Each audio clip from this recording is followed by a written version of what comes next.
গ্রামের গোটা এলাকাবাসী সাক্ষী থাকলো এক হৃদয় স্পর্শ করা ঘটনার।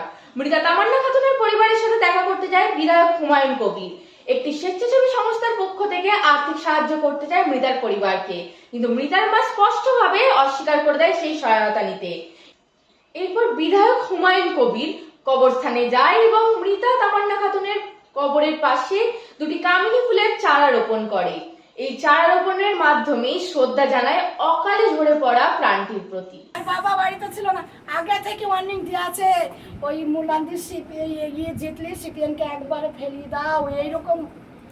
আপনি ভালো বলে দুনিয়ার সবাই ভালো না, হয়তো আপনি নেতা, আপনি ভালো, যাই হোক আপনি ভালো, দুনিয়ার সবাই ভালো না। এই আমার কিন্তু আমি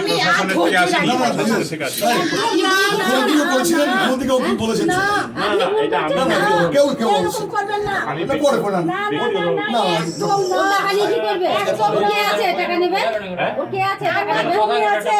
আপনি টাকা